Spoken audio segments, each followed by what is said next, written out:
mundo en constante cambio que usted merece entender, porque es imposible interpretar la realidad que vivimos sin conocer cada uno de sus colores. Porque muchos son los tonos de la actualidad. Presentamos Matices.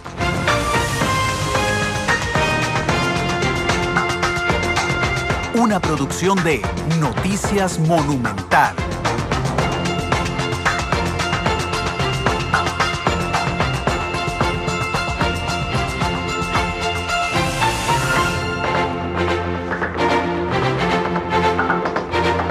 ¿Qué tal? Buenas tardes, son las 2:03. Bienvenidos a Matices, en nuestro programa de análisis, de debate, que hoy es el primero en vivo del año.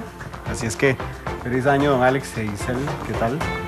Hola, ¿qué tal? Feliz año también a todos los que se unen a esta transmisión. Habíamos estado nosotros con lo mejor del 2014 en los programas de las semanas anteriores, pero hoy ya regresamos todo el equipo para ponernos a analizar lo que pasa en Costa Rica y el mundo. Hola Isel, ¿qué tal? Buenas tardes y feliz año.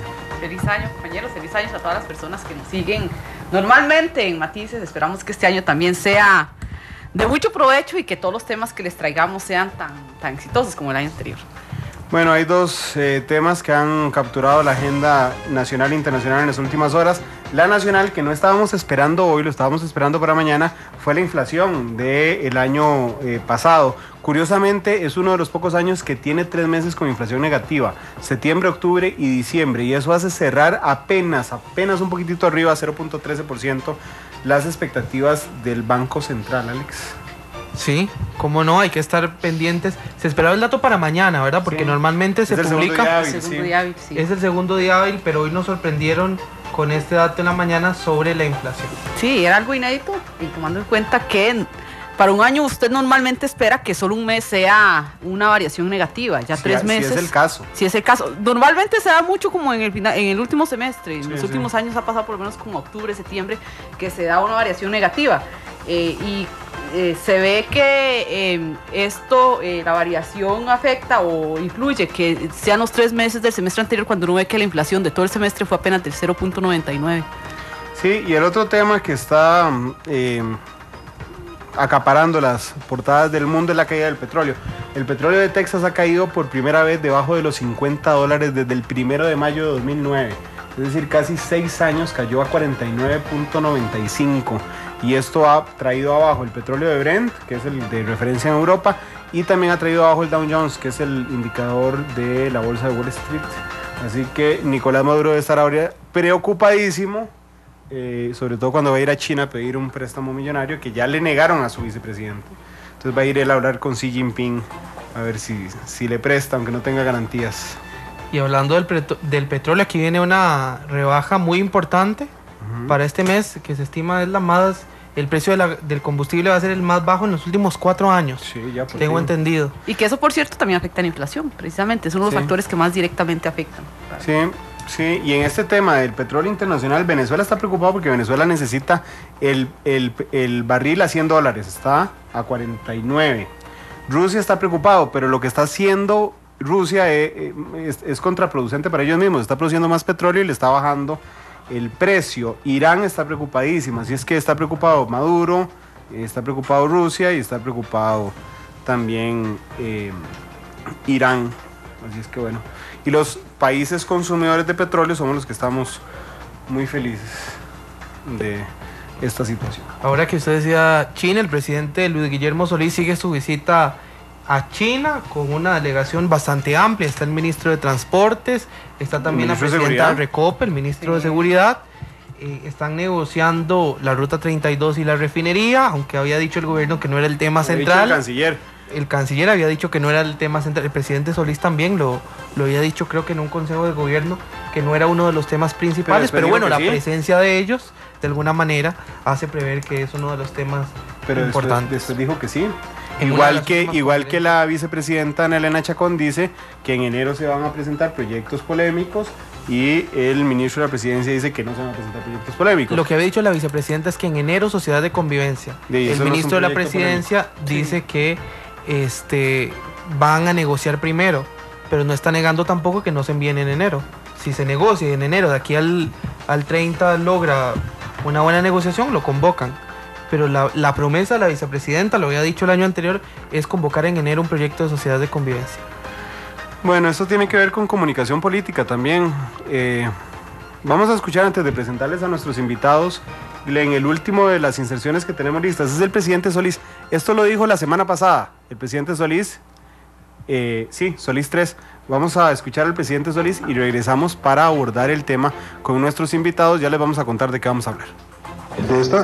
Yo diría que forma parte de una consideración sobre política de comunicación que es más amplia que la vocería misma. La vocería forma parte de ese conjunto de decisiones que se pueden tomar para mejorar la forma como le llevamos la información del gobierno y también la perspectiva de lo que queremos hacer a la ciudadanía. Así es algo que tenemos hablando. ¿Perdón? ¿Sí le ve mejorías al punto de la comunicación? No quiero verle mejorías. ¿No le ve todavía? No, me gustaría verle muchas mejorías más. No le he visto mejorías a la comunicación del gobierno. Vamos a hablar del año político hoy.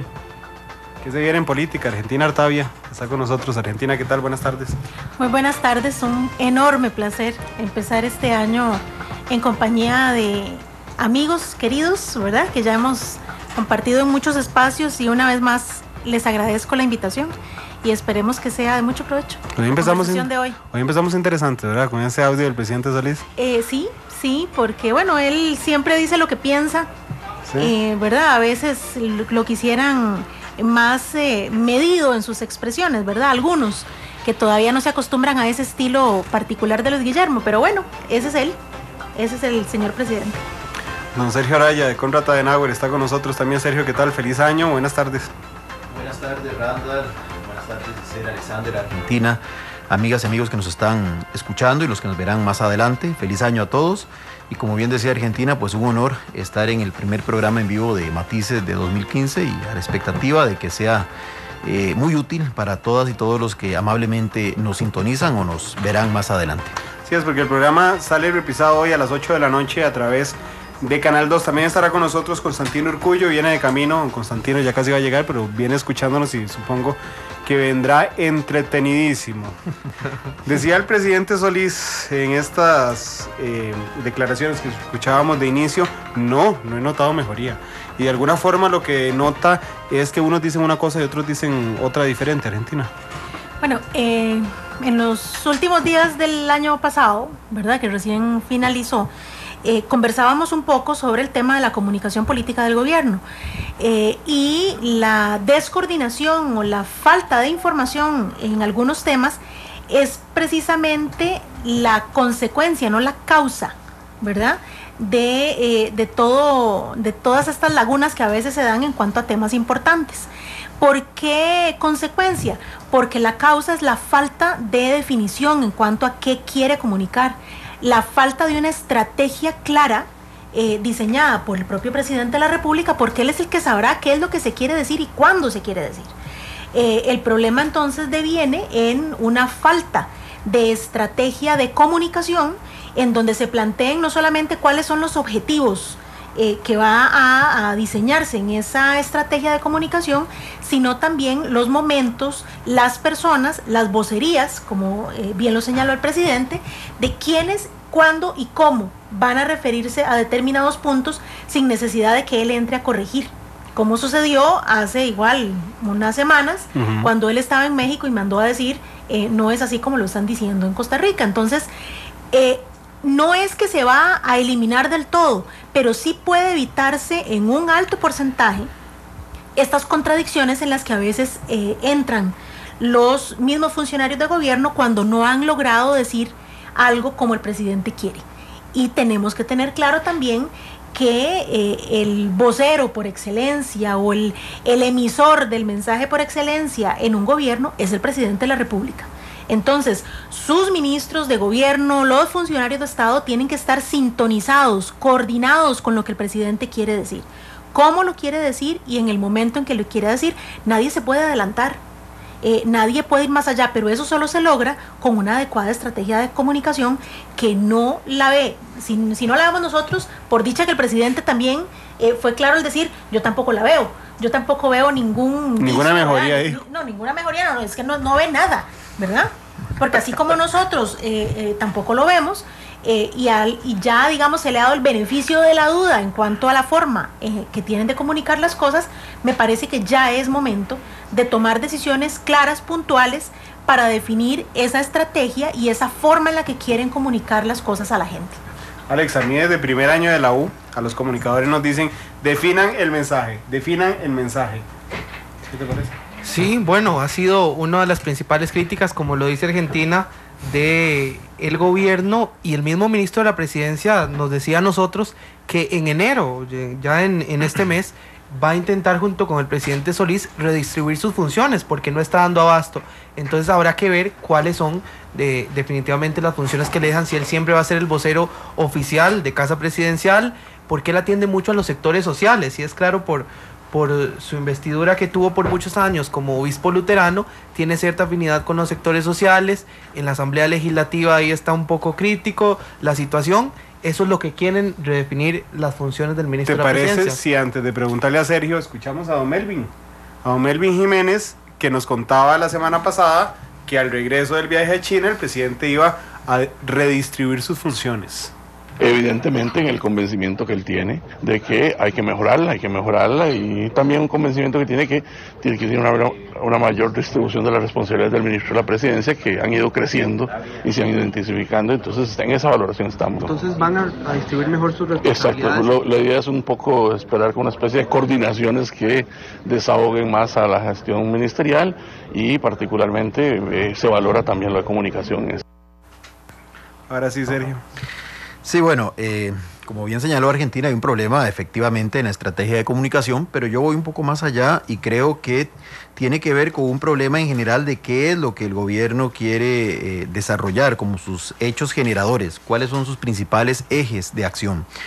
Y a veces uno la percepción que tiene es que evidentemente no se puede comunicar, y hay esas contradicciones que atinadamente señaló Argentina, porque tampoco está ese mensaje que mencionaba Randall bien construido, que a su vez refleje una visión de gobierno que se pretende promover desde los diferentes ámbitos del mismo. Tengo la impresión de que el problema entonces no está únicamente en el emisario, sino también en el contenido de ese mensaje, porque no se tiene claridad. Y un ejemplo muy claro, y lo digo con toda sinceridad, es el tema polémico del año pasado, el levantamiento del veto a la reforma procesal laboral, que se convirtió en un eje fundamental, inclusive que causó toda una sensación para propios y extraños, pero que si uno lo ve bien y lo medita, no era un tema planteado por el entonces candidato en su programa de gobierno, sino que es una acción reactiva a una propuesta que otro grupo político sí tenía muy claramente establecida desde el principio, como lo era el Frente Amplio. Entonces, lo que se ve, y paralelo a ello, entonces inmediatamente se quiere rezar y empatar, como es el que reza y peca empata, porque inmediatamente se emite un decreto presidencial que de alguna forma desvirtúa parte de lo que se estaba, entre comillas, salvando con el levantamiento del veto. Entonces, ahí se observa que lo que ha habido son acciones reactivas, en algunos casos comprensible, porque le tocó encarar el gobierno con una serie de problemas pendientes dejados de la administración anterior, inclusive una huelga de maestros le tocó manejar entrando nomás él mismo. Pero sí me parece que ya con 8 meses de gestión, sí ya debería de comenzar a vislumbrarse una línea más clara de qué es lo que este gobierno quiere dejarle a la historia como su legado. Uno lo ve en la agenda de sesiones extraordinarias, la del mes de agosto también comprensible, era un mes únicamente, así que no se podía avanzar en demasía en la temática que el gobierno quisiera impulsar. Pero en este otro periodo, que ya son 6 meses, uno observa todavía efectivamente que no hay un hilo conductor de cuáles son los proyectos estratégicos. Y en esto hay otros acá en la mesa que conocen desde adentro del asunto, hay tácticas parlamentarias que se entienden. Entonces, ¿por qué usted mete 100 proyectos? Porque los mete y los saca de acuerdo a las necesidades parlamentarias y a los tiempos parlamentarios. Pero más allá de esa parte, me parece que sí no hay una visión estratégica que uno diga, bueno, estos son los grandes ejes que el gobierno quiere impulsar. Inclusive hoy decían ustedes en su edición de mediodía que probablemente para no generar conflictos con algunas fuerzas al interior del Parlamento, introducirán proyectos a partir de que se reanude el Parlamento que no son muy polémicos, que son, bueno, en el argot dicen proyectos chayotes, o sea, que no hacen daño ni tampoco son muy positivos en el sentido de impacto estructural. Pero eso también refleja, repito, esta situación de un gobierno que todavía no parece tener una claridad conceptual. Creo que tuvo una oportunidad interesante con lo del levantamiento del veto a la reforma procesal, de marcar un rumbo, y gústele o no a los sectores, pero podría haber sido un rumbo específico, pero inmediatamente, repito, lo neutraliza con el otro decreto que emite. Entonces queda esa sensación de que es reactivo y que por tanto no tiene un hilo conductor que a su vez se refleje en una comunicación fluida. Y que intenta, Isel, navegar pareciera entre las aguas del momento. Sí, a mí me llamó mucho la atención cuando don Sergio hablaba del contenido del mensaje.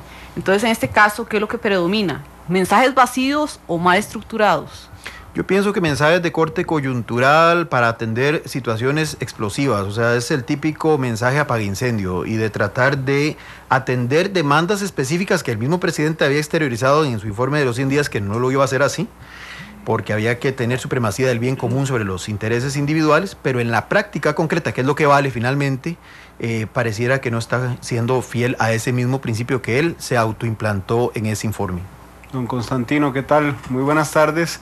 Y muy feliz año, estimado. Feliz año a todos y muy contento de estar aquí con mis dos exalumnos, doña Argentina y don Sergio, que ya... Eran de 10 los dos, ¿verdad? De 10 y me dejaron atrás ya.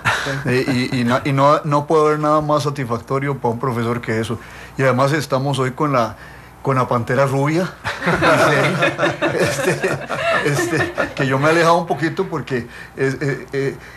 esa piel así de pantera como que me asustó un poco cuando yo entré, don Randall. Es que hay que explicarles a los que nos escuchan. Sí, es que Isel anda estampada hoy. Bueno, ella no, el vestido Animal estampado. Animal Print.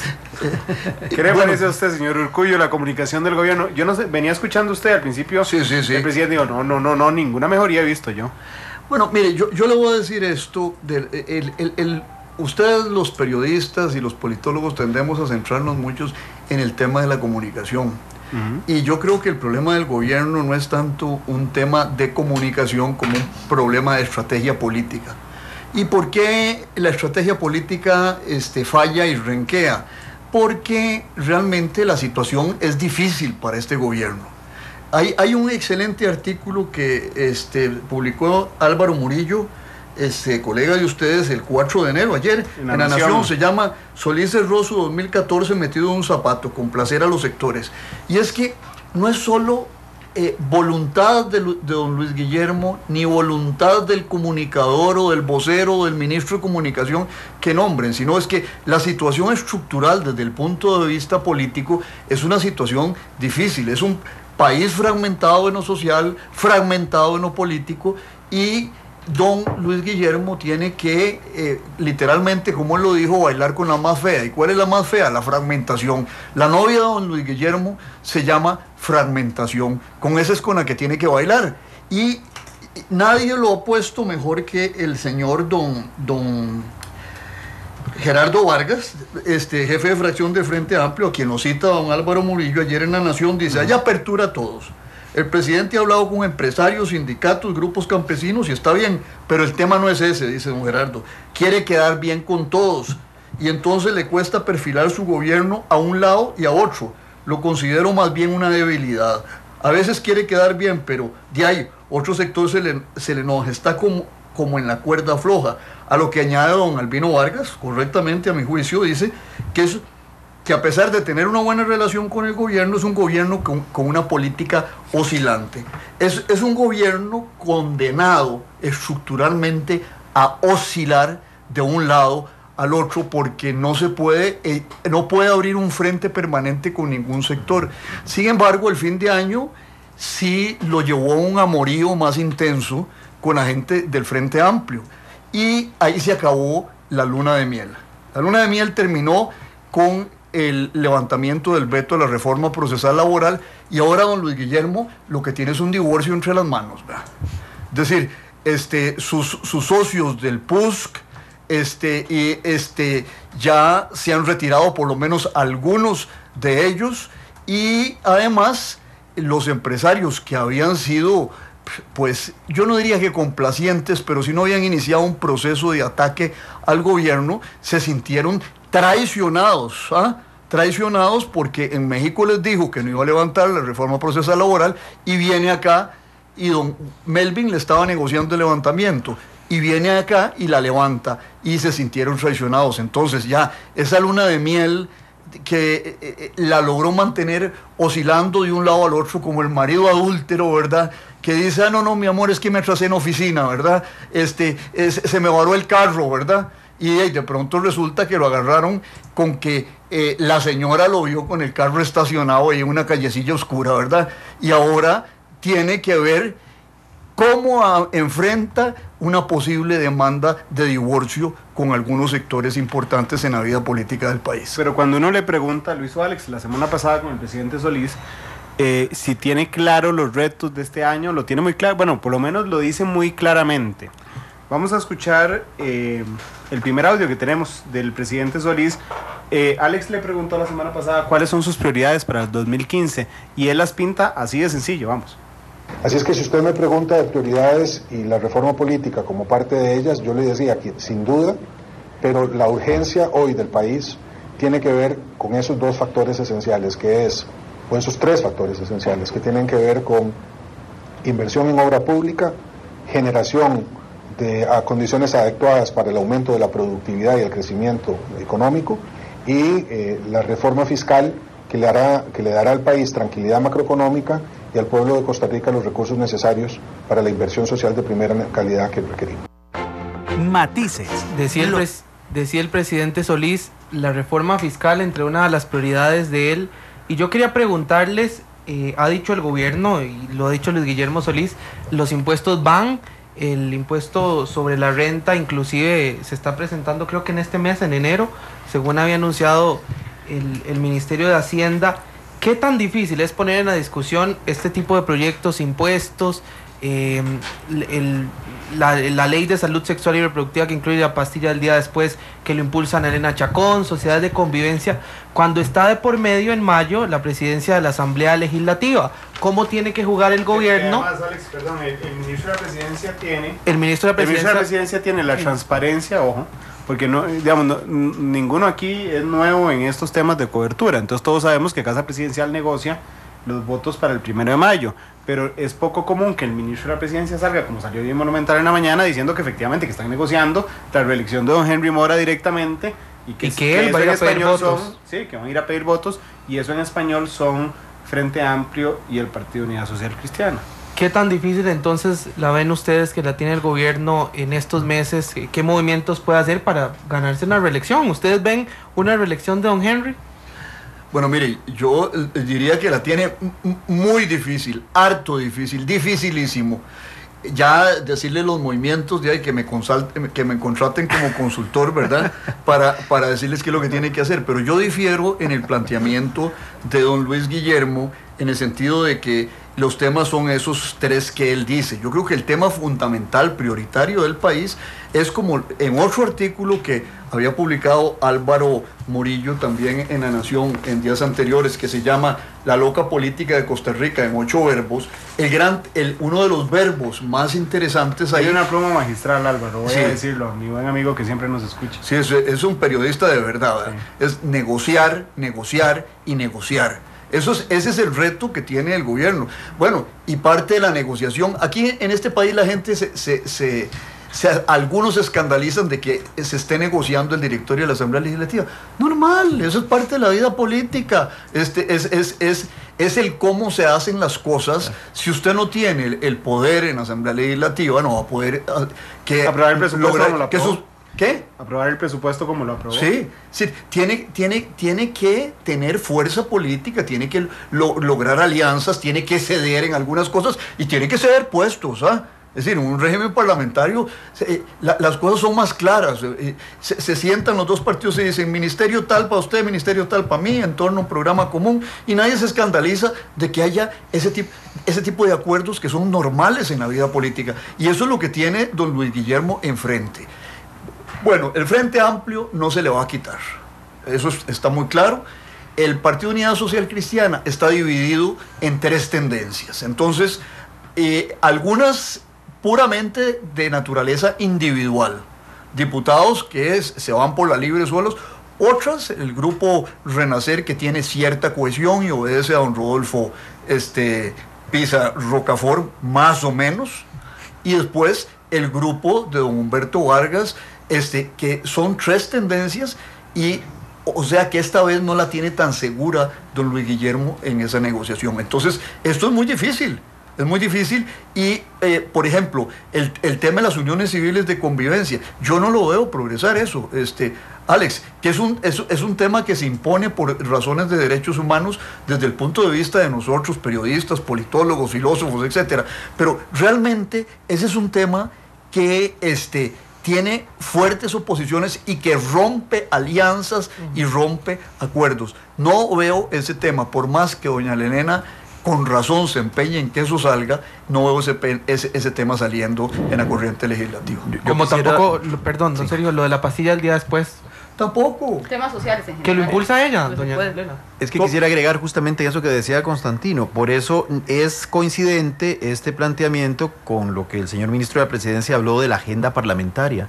Es decir, él está ya construyendo una agenda parlamentaria en función de ese propósito de renovación del directorio legislativo el 1 de mayo.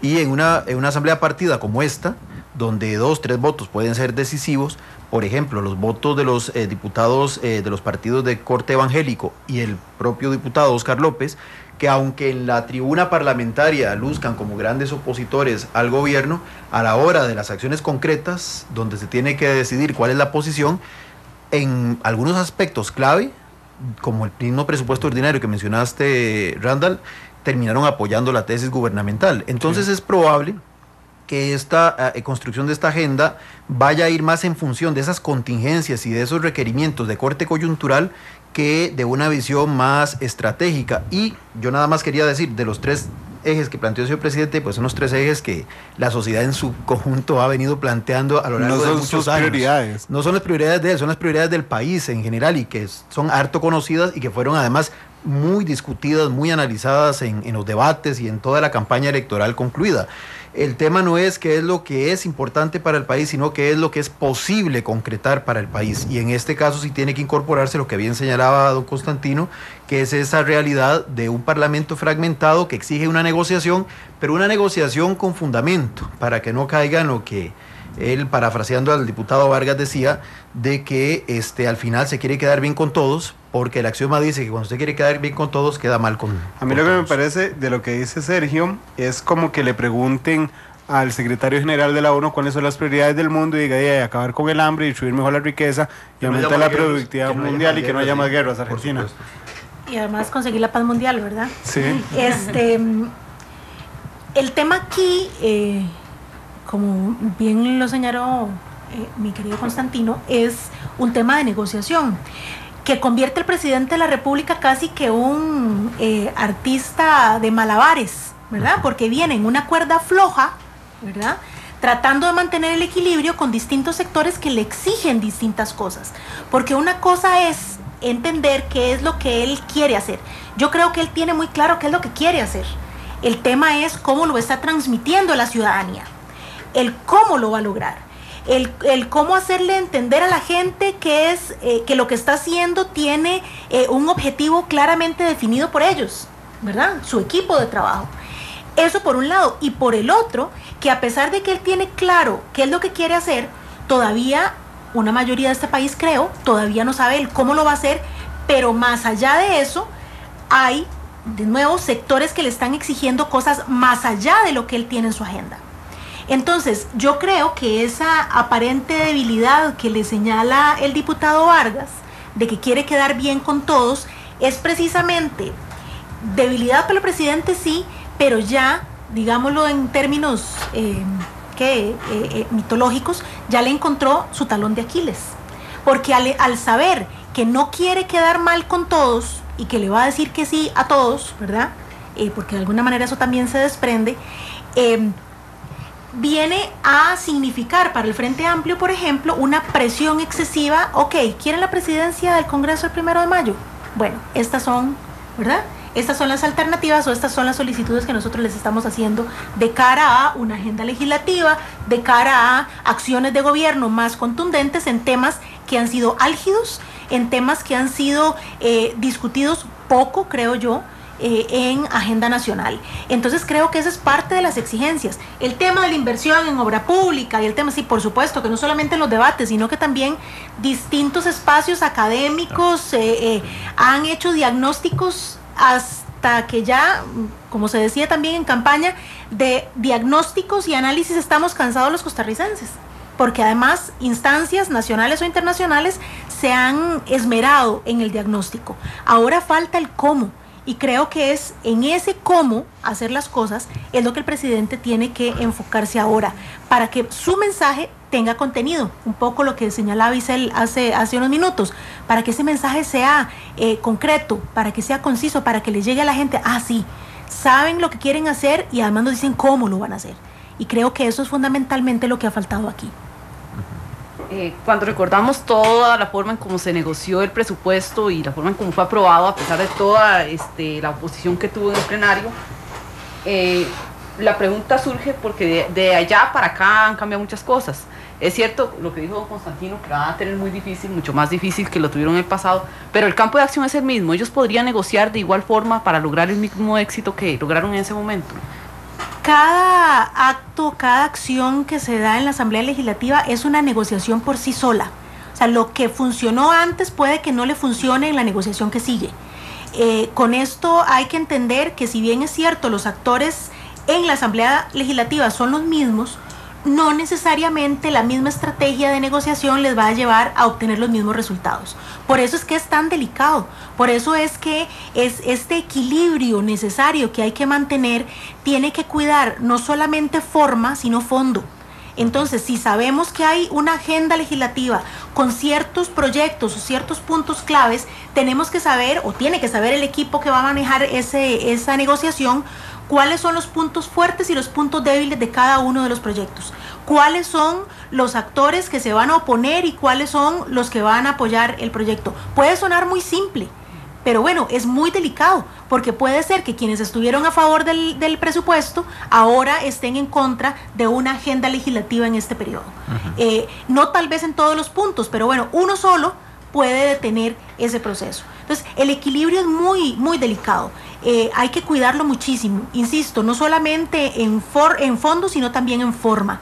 La manera en la que se acercan, la manera en la que es transmitido el mensaje, que a veces puede ser el viceministro de la presidencia, pero a veces al que quieren escuchar es al presidente de la República.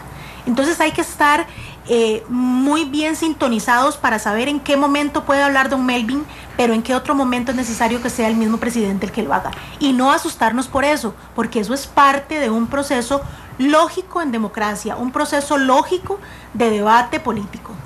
Pero la oposición no está pintada, don Constantino, porque aquí puede negociar el gobierno con quien sea, pero supongo que la oposición se está moviendo y además, aunque el presidente intente acallar el tema, intenta bajarle el perfil al tema del levantamiento del veto de la reforma procesal laboral, lo cierto es que los empresarios están molestísimos y podrían aliarse con la oposición, don Constantino.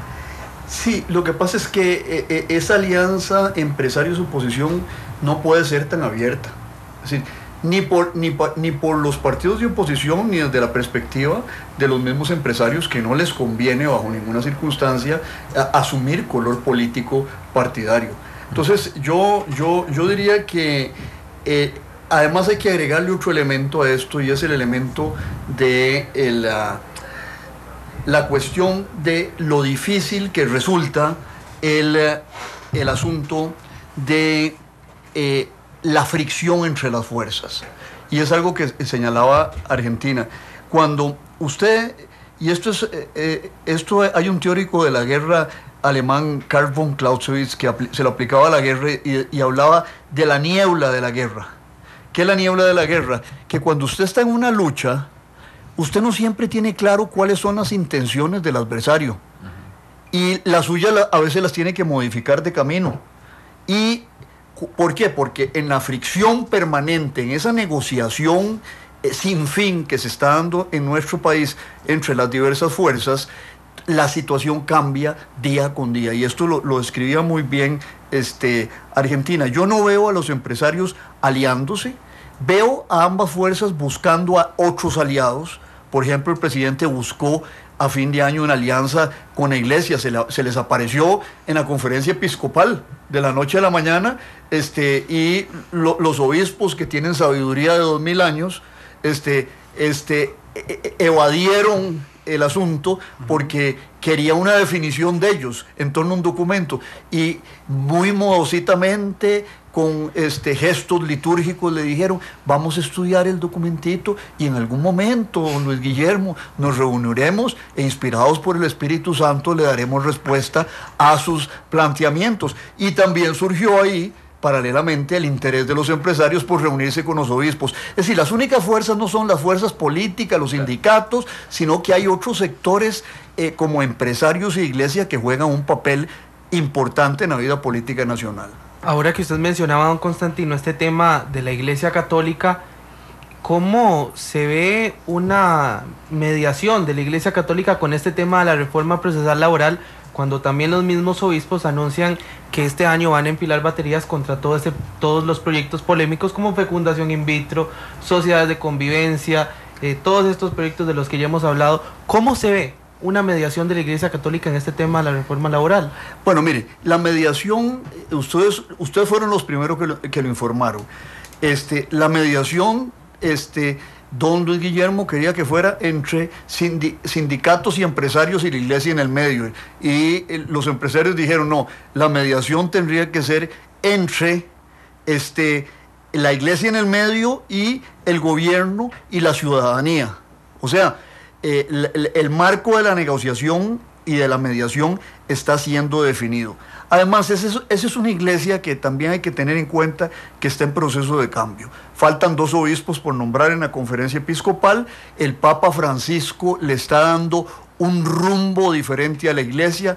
El énfasis de Juan Pablo y de Ratzinger en la cuestión de bioética, cambió radicalmente cuando el Papa Francisco dijo: ¿quién soy yo para juzgar a los homosexuales? Y lo ha dicho en muchas otras cosas. Ha señalado que claramente la Iglesia Católica se orienta más a una posición de énfasis en lo social, en los temas de la guerra, de las religiones, que a seguir insistiendo en los temas de la cintura para abajo, ¿verdad?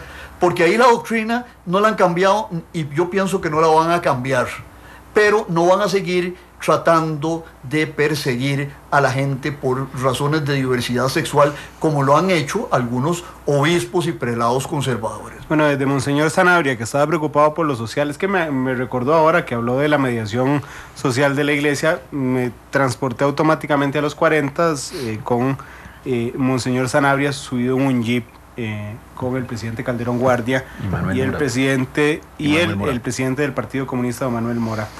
Justamente a mí me llama la atención, antes de ir a la pausa, que los empresarios han insistido en que la ANEP no es su contraparte en la discusión de la reforma procesal laboral, porque ellos aducen que los sindicatos son de sector público y que aquí la contraparte sería sector privado.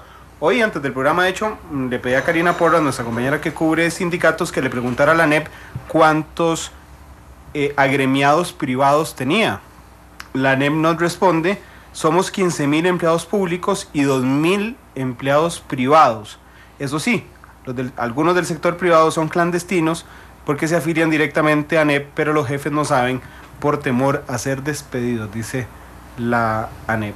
A mí me encantaría saber cuál es la representación real de funcionarios o de trabajadores privados. Cerca de 1 millón por ahí.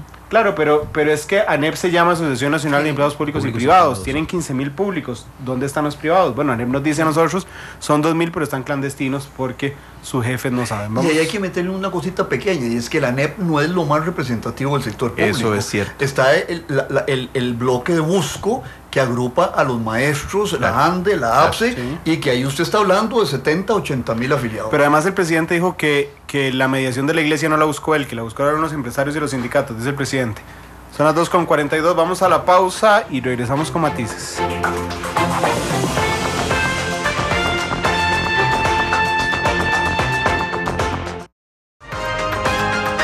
La actualidad, sus tonos, sus contrastes.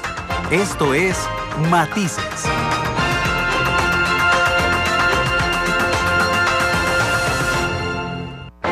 2:44, estamos disfrutando mucho hoy de Matices y aprendiendo, dice Braulio. Ya en sintonía de Matices, hoy es uno de esos programas donde se aprende mucho de lo que pasa en el país.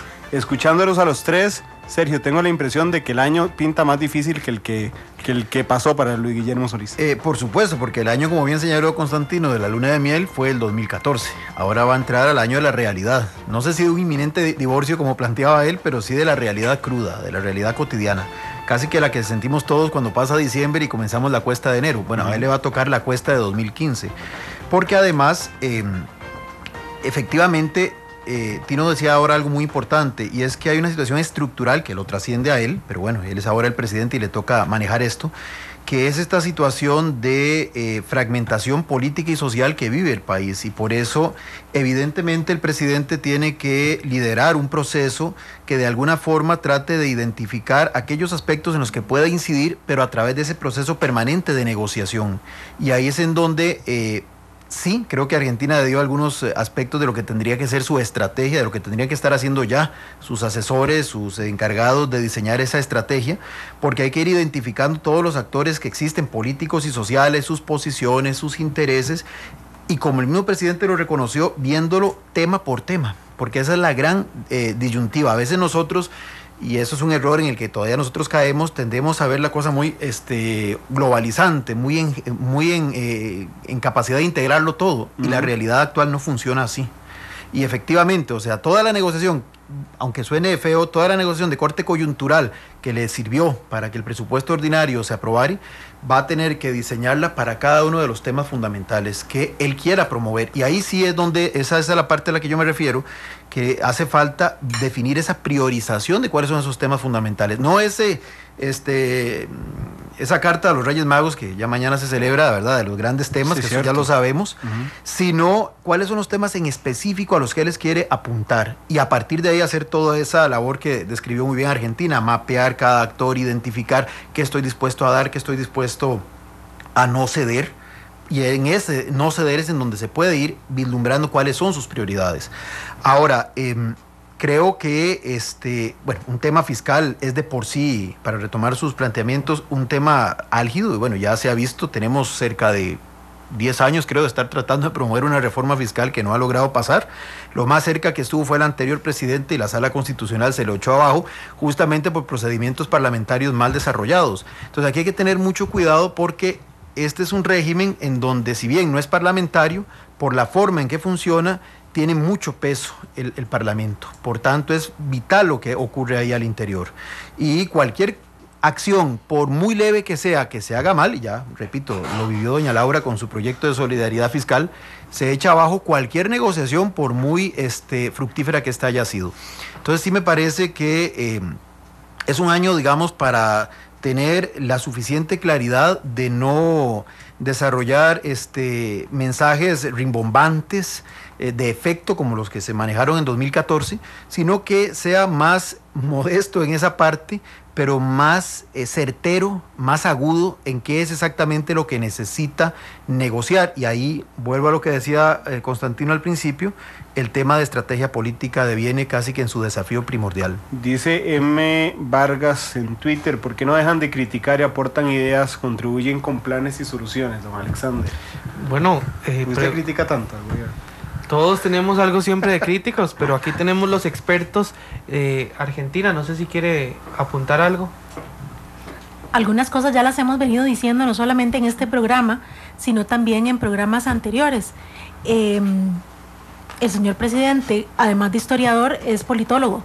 Entonces, él debe saber perfectamente bien lo que es realizar un análisis de coyuntura, que es lo que hemos estado hablando nosotros. Definir quiénes son los actores que participan, no solamente los que toman las decisiones, sino los que también de alguna manera u otra inciden positiva o negativamente en esa toma de decisiones. Es parte de lo que estamos diciendo. No nos corresponde a nosotros tomar decisiones, nos corresponde contribuir al análisis político y en ese sentido señalar lo que a nuestro juicio, lo que la experiencia académica o laboral nos ha ido indicando que es la mejor manera. por lo menos desde nuestra experiencia, insisto. Creo que a esto hay que agregarle un elemento adicional, y es el tema del desgaste del poder, que necesariamente lo va a empezar a vivir el señor presidente en este año. La depreciación de toda cosa nueva, ¿verdad? Se compra un carro y ya desde que sale de la agencia ya vale menos. Si se compra una computadora o un mismo libro, desde que se le quita el plástico y se abre, ya no vale lo mismo que si estuviera completamente nuevo y con su forro. Eso es lo que le va a suceder a Luis Guillermo Solís, o lo que ya le empezó a suceder desde finales del año pasado, y que va a tener que enfrentar muy concretamente en este año. ¿Hasta ahora ha sido mucho el desgaste o ha sido poco? No, creo que ha sido poco, porque la gente todavía le da el beneficio de la duda. Todavía en lo que Constantino señalaba de esta luna de miel que se generó entre una ciudadanía deseosa de un nuevo liderazgo, deseosa de que las cosas cambiaran. Recordemos el lema, ¿verdad?, famoso del cambio, y que la hora del cambio, toda la cosa no directamente del partido que ganó, sino también de otros partidos. Y este cambio, y también lo señalábamos durante la campaña política en los distintos programas en los que compartimos, la gente pide cambio, pero no sabe cuál es el tipo de cambio que quiere. No sabe qué es lo que quiere con las personas a las que vaya a elegir.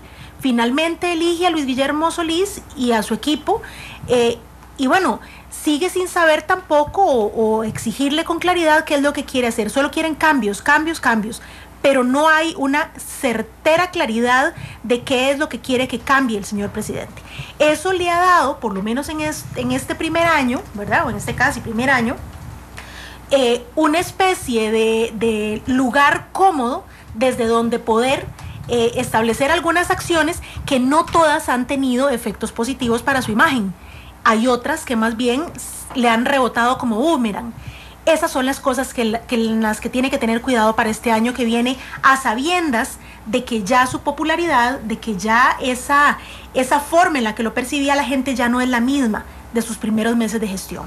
Entonces, tomando esto en consideración, él tiene que definir esa estrategia política que le permita no decirle que sí a todo el mundo, porque no se puede. Como decía Sergio hace un rato, el que le dice que sí a todo el mundo queda en un momento en la contradicción de quedarle mal a todo el mundo. Entonces tiene que definir y tiene que hacerlo con claridad, porque si hay alguien que tiene la obligación de tomar decisiones es el presidente de la República, y tiene que hacerlo le guste a quien le guste. Y va a tener que quedar bien con unos y mal con otros, lamentablemente. Porque en esto de tomar decisiones, en la cosa política, no siempre se le puede quedar bien a todos.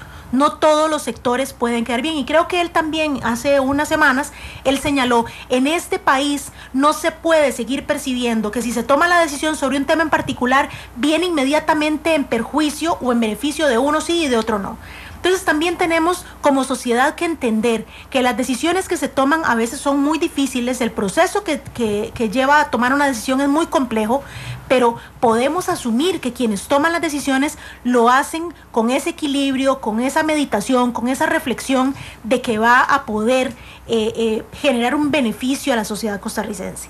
Creo que el gran reto que tiene Luis Guillermo Solís es justamente lograr esos equilibrios para que, digamos, no se le enojen demasiados, y aún enojándose, esa gente que al principio no lo entiende pueda lograr traspasar ese sentimiento negativo para lograr entender que, bueno, tal vez ese sector se vio afectado, pero que hay otros momentos y otras instancias en los que también se toman decisiones que quizás benefician a ese sector y perjudican a otro. De eso se trata también la democracia, de lograr equilibrios, de lograr construir consensos, de lograr establecer esas alianzas que permitan que el país avance.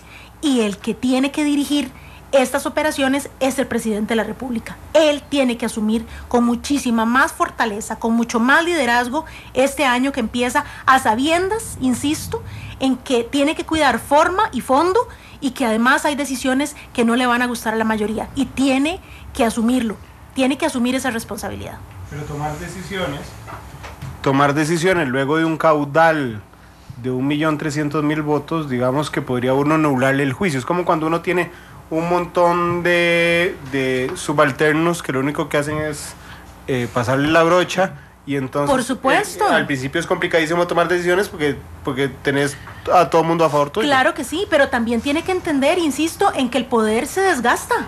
El ejercicio del poder no siempre es el mismo, o sea, no empezás empezás con un caudal, pero no terminás con el mismo. Ni siquiera los líderes más connotados a nivel mundial han logrado terminar con el mismo caudal político con el que iniciaron. A veces suele haber modificaciones, pero a veces empiezan muy bien y terminan muy mal. A veces es hasta que pasan muchos años cuando ese caudal se recupera. Y lo vemos con un ejemplo nacional, no mencionemos en el internacional.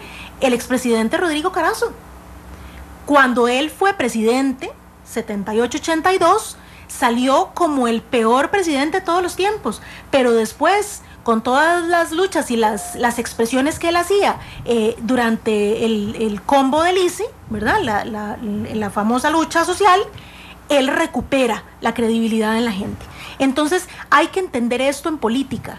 No siempre lo van a querer, no siempre va a ser el más aplaudido, ni el más abrazado, ¿verdad? Ni el más apoyado, y tiene que entender eso. Sus decisiones no tienen que ver, y en esto hay que volver aquí los ojos al príncipe de Maquiavelo. El príncipe no puede ser querido todo el tiempo. El querer depende de la gente. En cambio, no voy a mencionar la otra palabra, Maquiavelo es demasiado fuerte, bueno, sí, puede ser odiado porque el odio depende del presidente. ¿Qué significa esto? Que esas decisiones duras que tome, esas decisiones difíciles que tome, probablemente le van a acarrear malos sentimientos de algunos sectores de la sociedad, pero vaya, por eso está ahí. Por eso está él ahí, no estamos nosotros, además. Pero yo quisiera agregar algo que es muy importante a lo que decía Argentina, y es que otro activo que no puede dejar que desaparezca es el de la transmisión de confianza. O sea, tiene que generar confianza. Es decir, cuando él tome decisiones, que las tendrá que tomar, como los temas que se avecinan, que son duros y que van a crear ganadores y perdedores, tiene que generar la confianza necesaria, aún entre los perdedores, de que las acciones que está acometiendo las está haciendo con un propósito claro que persigue un fin determinado. Por eso yo ponía el ejemplo de lo de la reforma procesal. Es decir, en aquel momento tomó una decisión dura, una decisión contra los intereses de ciertos sectores que usualmente no han sido tocados en esos aspectos tan sensibles. Inclusive generó las reacciones que ya planteó muy bien Constantino de actores estratégicos del mundo empresarial. Pero en ese momento la confianza estaba de su parte si hubiera sido congruente, hubiera mantenido esa línea que venía trabajando. Pero al emitir el otro decreto, entonces le resta confianza a la propia decisión que él había adoptado. Entonces, ¿qué es lo que quiero decir con esto? Que el presidente tiene que mostrar muy claramente qué es lo que quiere hacer, qué es lo que está dispuesto a sacrificar, qué es lo que no está dispuesto a sacrificar, para que con ese proceder mantenga esa confianza de propios y de extraños. Y que no ocurra lo que también mencionaba Constantino, de que a uno les dijo una cosa en México y en Costa Rica se hizo otra, porque ese sí es un activo que, por más que se desgaste el ejercicio del poder, que es totalmente natural, si se desgasta el principio de confianza, ahí sí comienza a tener serios problemas. Don Constantino, don Alexander, ¿qué podemos apuntar de esto que han dicho don Sergio y doña Argentina? Bueno, mire, yo estoy enteramente de acuerdo con el tema del desgaste del poder, inclusive en concreto. ¿Qué dice la última encuesta del Centro de Estudios Políticos de la Universidad de Costa Rica? Que no es nada sospechosa de estar cercana a los círculos oligárquicos de este país. Y dice esa encuesta que las opiniones positivas de don Luis Guillermo pasaron de 39 a 30 y las negativas de 20 a 34.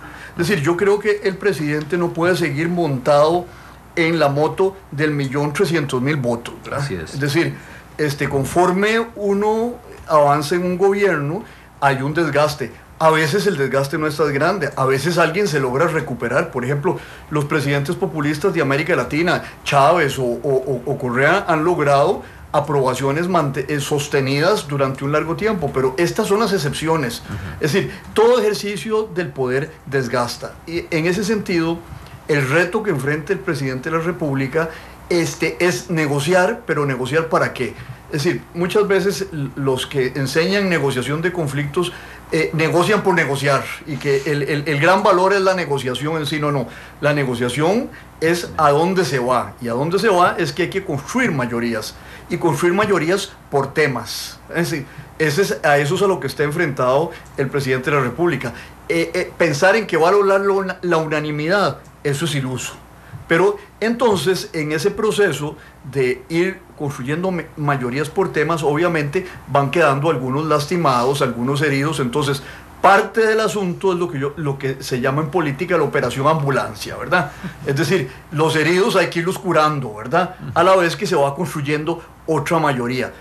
Es muy difícil gobernar hoy día en Costa Rica en general, y va a ser muy difícil gobernar para don Luis Guillermo Solís, porque va a tener que construir mayorías. Y bueno, en ese proceso de construir mayorías, uno tiene que entender que a veces se tienen que comprar pleitos, que tiene que ser el menor número, que tiene que ser el menor número de afectados por las decisiones, cierto, pero siempre va a haber afectados negativamente por esas tomas de posición.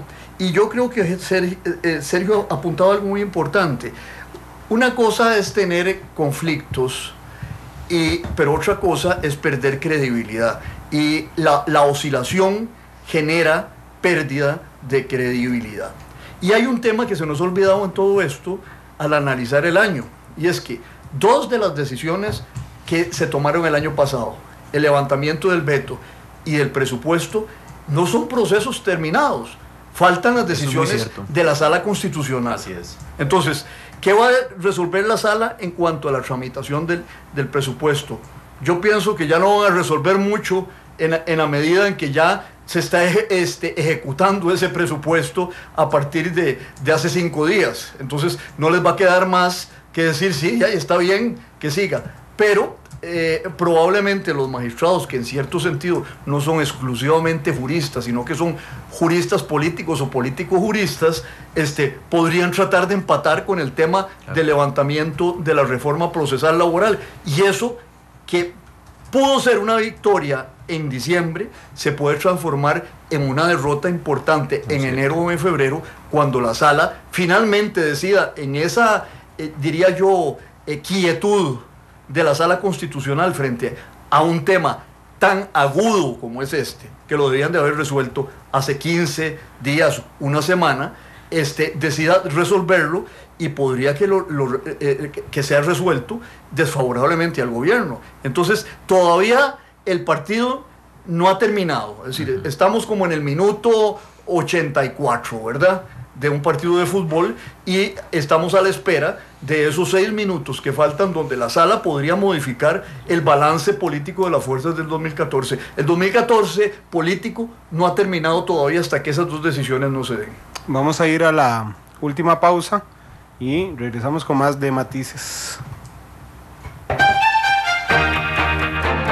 Matices. Los tonos de la actualidad.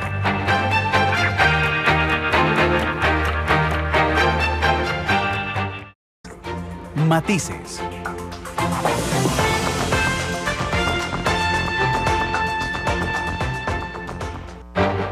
Todos los colores y puntos de vista se mezclan. Llegamos a las conclusiones en nuestro arte final.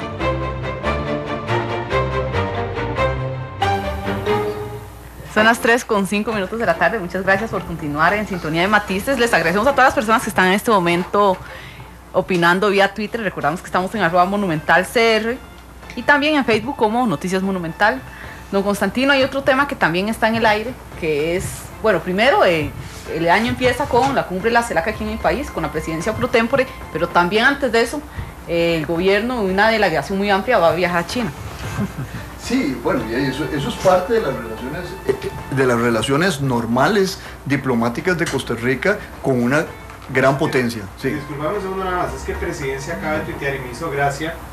Perdóname un segundo, Presidencia acaba de tuitear y me hizo gracia la frase que usaron para decirlo del viaje a China. Entonces, antes de que nos respondas, dice, vamos a ver, bueno, es que ya ahora sí tuitearon un montón. El presidente Luis Guillermo Solís inicia gira oficial para consolidar una relación estratégica entre China y Costa Rica para los próximos 10 años. Acaba de poner presidencia. Bueno, hay que decirle a don Boris, ¿verdad? Que debe ser el que está sentado ahí en la computadora. No creo. No, porque él no usa Twitter. O usa Twitter, doña Stephanie, seguro. Probablemente no. Pero el presidente no puede comprometer una relación por 10 años. Es decir, puede comprometerla por los 3 años que le faltan. Ahora van a empezar las críticas por el viaje a China. Y eso a mí es de las cosas que me molestan del aldeanismo político. Es decir, China es la segunda gran potencia en el mundo. Tiene un lugar en el Consejo de Seguridad de Naciones Unidas. China, hay que relacionarse con China. Es decir, ahora lo que se puede discutir es la manera como uno se relaciona con China, pero que el presidente viaje a China no tiene nada de raro, ni tiene nada de malo, ni tiene nada de raro, ni tiene nada de malo que haya ido a la toma de posesión de doña Dilma Rousseff. ¿Por qué? Porque el Brasil es una potencia emergente, está a la vuelta de nuestro país. Entonces son cosas normales y no hay que verlas con criterio aldeano. Ahora, el tema está en qué va a hacer a China don Luis Guillermo, ¿verdad? Y entonces ahí hay también contradicciones dentro del partido de gobierno, porque usted tiene feroces opositores de los proyectos con China, como son don Otón y en su momento el señor Oviedo, y usted tiene gente que se convenció de que hay que tener una relación con China, que probablemente sea el ministro de Transportes, que entró duro y se ha venido flexibilizando con el tema, y donde llegan a darse cuenta de que tienen que negociar con China algunos temas. ¿Cómo se van a negociar? ¿De qué manera se van a negociar? Ahí la opinión ciudadana en su momento se manifestará una vez que nos anuncien cómo se va a hacer eso. Pero que hay que ir a China, hay que ir a China. Que hay que mantener relaciones diplomáticas con China, hay que mantenerlas, como había que mantenerlas con Cuba. No se puede, digamos, hasta Obama llegó a la conclusión de que voltearle las espaldas a una realidad que era la del régimen cubano era una tontería. Entonces yo creo que hace bien, y esa es mi respuesta a lo que planteaba Isel, hace bien el señor presidente en ir a China. Ahora, juzguemos al presidente por lo que consiguió e hizo en China. Y no porque haya ido. Y no porque haya ido. No, y yo agregaría a lo que decía muy bien Constantino, bueno, recordemos, y lo decís él, Costa Rica ocupa la presidencia pro tempore de la CELAC, y parte de esta agenda también incluye un diálogo CELAC-China, que además es una relación que se ha venido estableciendo y consolidando desde que esta misma comunidad de estados latinoamericanos y del Caribe se creó. Entonces, digamos que es parte de las obligaciones que conlleva el ejercer ese cargo al interior de esa comunidad de estados también. Pero además yo no sé si ustedes lo ven menor, Alex, creo que se lo fuimos a preguntar al presidente la semana pasada, pero cuando una empresa china va a construir un canal en Nicaragua, ¿verdad? Y Nicaragua no tiene relaciones con China, sino con Taiwán, y todos sabemos, porque leemos los periódicos del mundo, que ninguna empresa china se mueve si no es bajo autorización del gobierno de China. Y por Dios, tiene una importancia estratégica que el presidente va y se la bailó, ¿verdad, Alex? Dijo, bueno, sí, podría hablar con Xi Jinping del tema, pero no oficialmente, informalmente podría preguntarle si alguna empresa tiene una importancia estratégica súper. Por supuesto, es un tema de gran repercusión, porque estamos hablando de un megaproyecto que de concretarse alterará la geopolítica de la región, no solamente desde la perspectiva estrictamente comercial, ambiental, dicen algunos, sino que prácticamente colocaría, si este proyecto llegara de verdad a concretarse, que bueno, esa es una cuestión que hay que poner un gran signo de interrogación, pero si se llegara a concretar, pondría a Nicaragua en un sitial, digamos, que hasta ahora ha sido desconocido para ese país, entonces, y es nuestro vecino, así que habría repercusiones de toda naturaleza, económicas, comerciales, ambientales para Costa Rica, así que me parece que es un tema, es más, solamente ese tema, desde mi perspectiva, justifica ya per se la presencia del presidente en China, aunque él lo quiera matizar. Vamos, valga el nombre del programa. Vamos, queda un tema pendiente. Hay una inserción del presidente Solís de la semana pasada también. Yo les voy a ser sincero, creo que el presidente Solís debe ser un jefe complicado, porque siempre está anunciando que él no descarta cambios en su equipo. Y esto fue lo que dijo la semana pasada cuando le preguntamos del gabinete. He dicho que se reestructurará el gabinete si fuera necesario en el marco del primer aniversario del gobierno, pero si fuera necesario introducirle cambios antes de esa fecha, incluido la posibilidad de un vocero, ya sea con rango de ministro o no, también creo que podríamos hacerlo. En esto yo creo que lo importante es que los resultados sean los adecuados. Matices por Radio Monumental. Argentina, dice el presidente Solís que él no descarta cambios en el primer año, pero el primer año es en 5 meses, entonces dice, o antes tal vez. Pero él ya lo anunció, incluso cuando asumió el poder, cuando su informe de los 100 días, él fue muy claro. Complicado, sí, es un jefe complicado porque probablemente tener a alguien que le esté diciendo, bueno, vea, aquí está la escoba, ¿verdad? Detrás de la puerta, es como decir, no caliente mucho la silla porque en cualquier momento se puede ir. Bueno y malo, porque por un lado obliga a la persona a la que designaron en ese puesto en particular a tener ciertos cuidados que sabe que el presidente le encargó. Y segundo, porque no se sabe hasta cuándo se la prestó. Entonces, sí es complejo, pero creo que ha sido consecuente. La cosa está en ver si esa consecuencia le llega efectivamente a definir quién de los colaboradores que nombró en mayo pasado está cumpliendo o no, y si va a remover efectivamente a esa o a esas personas que nombró y que no están cumpliendo. Eso es lo que yo quiero ver, esa consecuencia, esa coherencia entre lo que dijo y lo que va a hacer. Su temperamento pareciera indicar que sí, que le puede decir a alguien que vaya, pero bueno, creo que eso es también parte de lo que la gente quiere ver, esa coherencia de una acción que ya dijo que la va a hacer, cómo va a concretarla finalmente. Rolando Laclé dijo aquí, don Rolando, que él cuando era ministro de la presidencia siempre andaba la carta de renuncia en el saco. Ya que usted cita a Rolando, ¿sí? él tiene una frase muy buena también con relación a esto. Dice que él le decía a sus compañeros diputados, miren muchachos, empiecen a contar los cheques. Porque cuando ya les faltan a ustedes 10 cheques, no cobren conciencia de lo efímero de sus cargos. Y es que cuando uno se mete en política, Randall, tiene que tener eso muy claro. Es decir, de que si es diputado por 4 años y que si es ministro, en cualquier momento le pueden cortar el rabito, ¿verdad? Y el presidente, yo creo que es un hombre de carácter. Es decir, y tiene su carácter, y es un carácter fuerte, y yo creo que por lo que lo conozco personalmente, porque yo fui su jefe, su primer jefe, como lo dijo en una reunión organizada por la Fundación Konrad Adenauer, yo sé que, y lo conozco desde hace mucho tiempo, que si tiene que tomar decisiones, las toma. Es decir, no es un hombre blandengue, don Luis Guillermo. El riesgo que corre es que por ser tan fuerte se le vaya la mano. Creo que más bien por ahí puede flaquear y no por blandengue. ¿No le cuesta tomar decisiones, Constantino?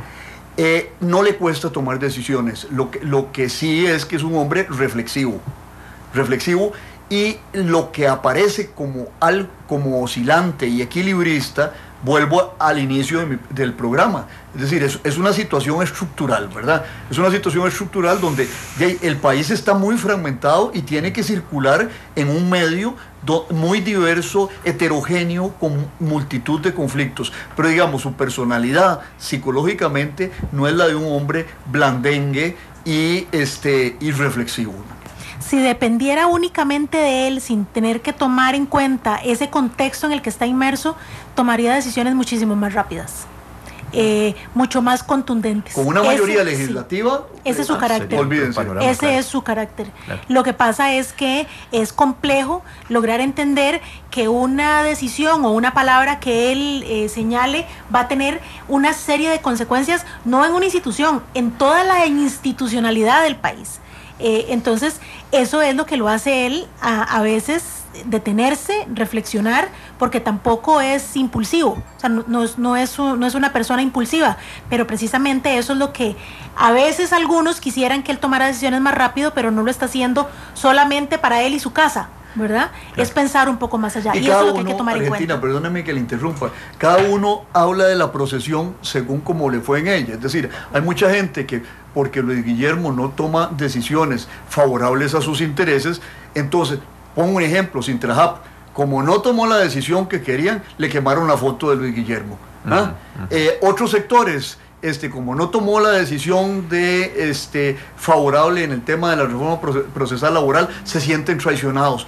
Pero ese es el problema de la geografía y de la fisiología política de este país en este momento. No es un problema psicológico, y usted lo dijo muy bien, de Luis Guillermo Solís. Porque carácter le sobra. Yo quisiera agregar 2 elementos extra a este ya de por sí complejo ajedrez, y es que, bueno, él no juega solo.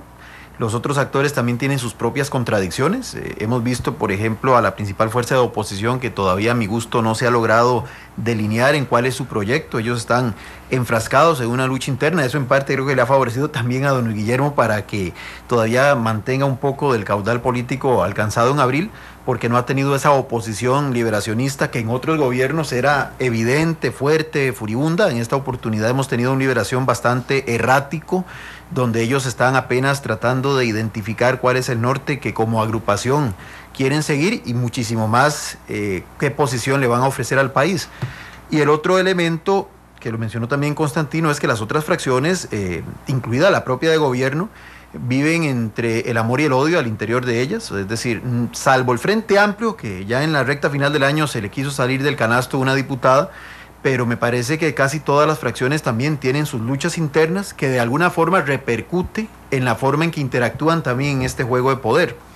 Y el otro elemento es que, quieras o no, aunque sea un aspecto que se puede ver de menor importancia, el segundo semestre de este año va a estar marcado por la lucha municipal, que aunque son elecciones que no tienen una visión nacional, sí van a incidir en el comportamiento de los partidos políticos. Ellos van a tratar de granjearse apoyos, porque además de querer ganar espacios en las estructuras de gobierno local, van a utilizar esto, quieras o no, también como una proyección hacia lo que puede acaecer en 2018. Entonces, muchos de los partidos van a utilizar esto como una especie y sin querer menospreciar al régimen municipal, pero de fogueo para la elección importante de ellos, que es en 2018.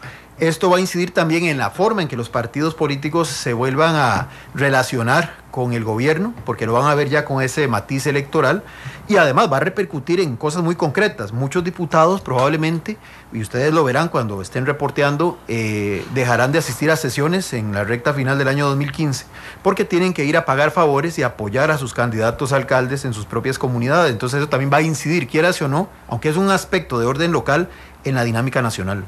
Ahora que mencionaba el presidente Luis Guillermo Solís sobre eventuales cambios en el gabinete y que no descartaba hacer anuncio antes del primer año, si él les pidiera consejo a ustedes, ¿por dónde moverían ustedes las fichas? ¿Qué arreglarían de su gabinete? Argentina, Sergio, don Constantino. Argentina lo está analizando, espérate.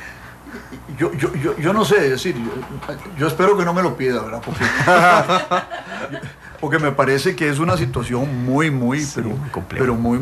compleja y difícil. Y bueno, a él fue el que lo eligieron, por supuesto, y él es el que tiene que tomar las decisiones. Pero yo sí le diría lo siguiente: mire, don Luis, no deje de negociar, converse con todo el mundo, no se enamore de un solo interlocutor, sea un poco promiscuo políticamente.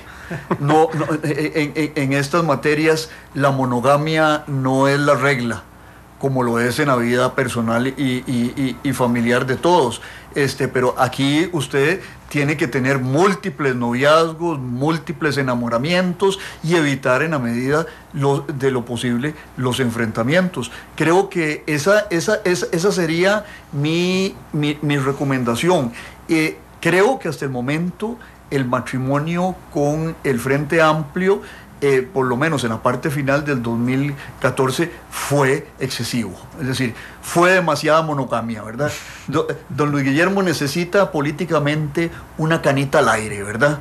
Al iniciarse el 2015, y yo escribí, por cierto, un artículo sobre esto en El Financiero hace unas semanas, y yo lo que decía que era necesario un acercamiento con Liberación Nacional. Así como Obama no puede ignorar a Cuba, yo creo que Luis Guillermo no puede ignorar que el Partido Liberación Nacional tiene 18 diputados, que es la fracción más grande en el Congreso, que es un partido del cual viene él, con una trayectoria histórica y con una contribución histórica a Costa Rica significativas. Entonces no puede o estar de espaldas o estar enfrentado abiertamente con Liberación Nacional. Es necesario un diálogo con el Partido Liberación Nacional, un diálogo político marcando las diferencias, pero no puede ser una lógica de enfrentamiento del disidente que ya no es disidente, sino que es un triunfador y puede negociar con Liberación Nacional desde su posición victoriosa como presidente de la República.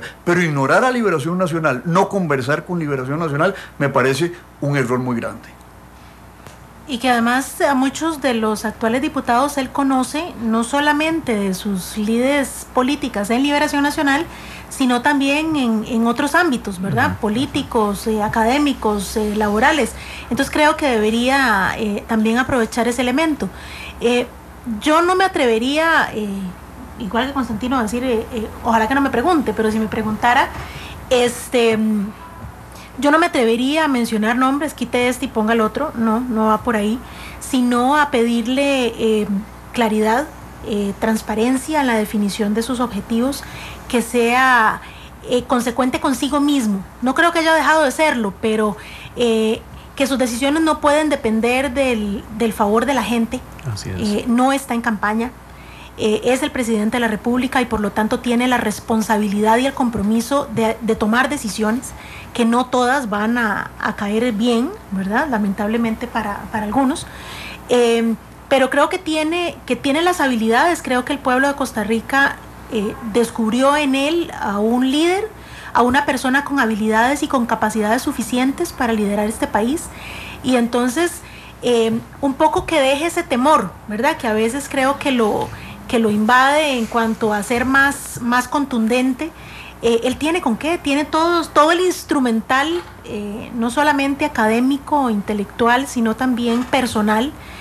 Tiene muchísimas habilidades como negociador, como conversador, como de alguien que puede convencer a la gente de su posición.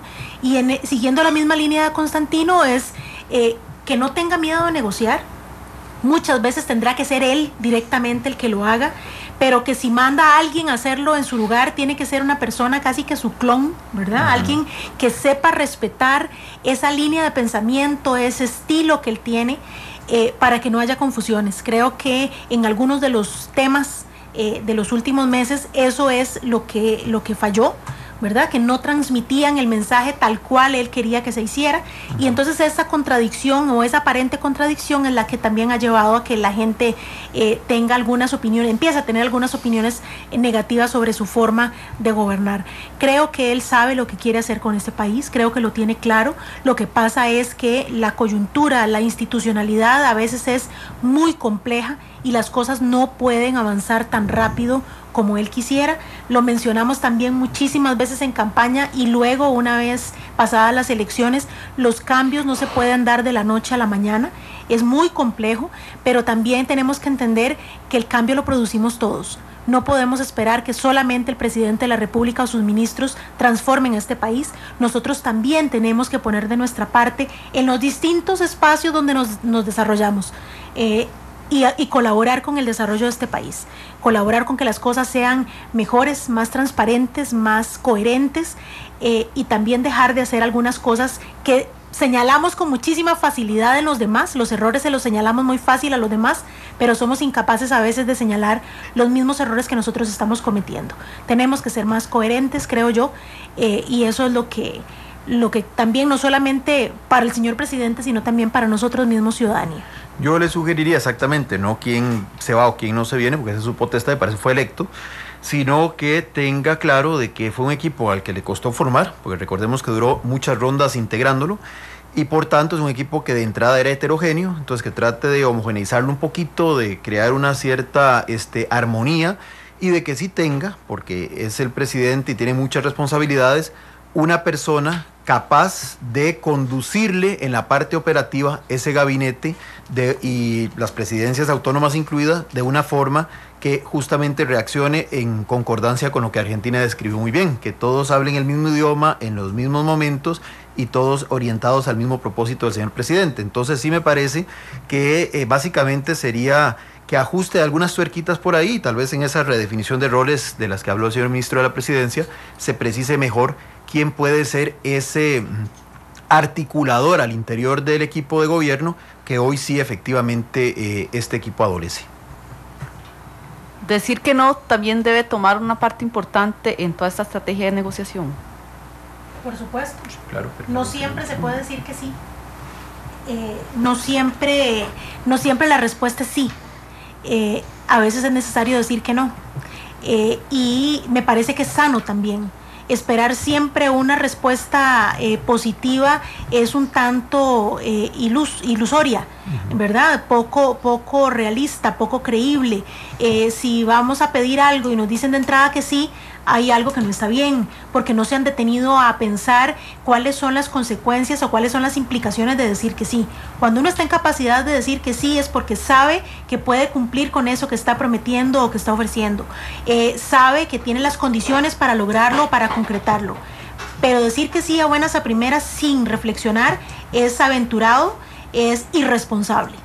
Y me parece que hay que detenerse, hay que hacer reflexión, hay que hacer pausa antes de comprometerse y decir sí o no. Entonces a veces es mejor decir no, déjeme pensarlo, o no, en este momento no se puede. Como los obispos. Como los obispos. Como los obispos, con prudencia y mesura. Exactamente. La como prudencia. Decía mi abuelita a mis primas, les decía, mijitas, hay que hacerse deseadas y no sobradas. Eso da un poder en la negociación muy importante. Creo que hay muchas figuras en este país que han tenido la prudencia, la mesura y la sabiduría para saber cuándo tienen que decir que sí, pero sobre todo cuándo decir que no, sin que eso les perjudique ni su corazón ni su deseo de trabajar por el país. Creo que el no muchas veces es mejor respuesta que un sí. Gracias a los tres por estar aquí. Hay una enorme participación en redes sociales esta tarde. Los invito a ver un poco los comentarios que están en Twitter. Mañana tenemos otro tema muy interesante. Mañana se los contamos cerca del mediodía. Y gracias por estar con nosotros en Matices. Los esperamos a las 8 en la repetición en Canal 2. Gracias Argentina, gracias Sergio, gracias don Constantino, Alex y Cel. Gracias a ustedes. Nos vamos, nos escuchamos a las 7 en la tercera emisión de Noticia Monumental. De aquí a que Glenn me diga algo que me está diciendo ahí en controles. Y me dijo, espérese 5 segundos para ver qué es lo que nos va a decir Glenn. ¿Qué es? Vamos a ver. Ahora sí. Dice que un oyente está llamando para preguntar si don Constantino ya se hizo cuenta en Twitter. No, Facebook. No le hemos logrado convencer. Ayer me está diciendo un señor, Germán Moracena, que a no ser que yo esté buscando pareja en uno de esos sitios casamenteros de internet, por lo que dije la poligamia, sí. No, todo lo contrario, dije que en lo privado monogamia, en la política poligamia. Vamos a tener que hacerle el Twitter en vivo. Sí. Aquí a Constantino. @tinartavia. Sergio. Yo sigo en Facebook también, soy del equipo de Constantino también todavía. Hay que hacerlo tuitero. Don Tinotico, ya le propusieron poner ese nombre. Don Tinotico, 3,28. No, sí, Adolfo dice Don Tinotico, 3,28. Buenas tardes.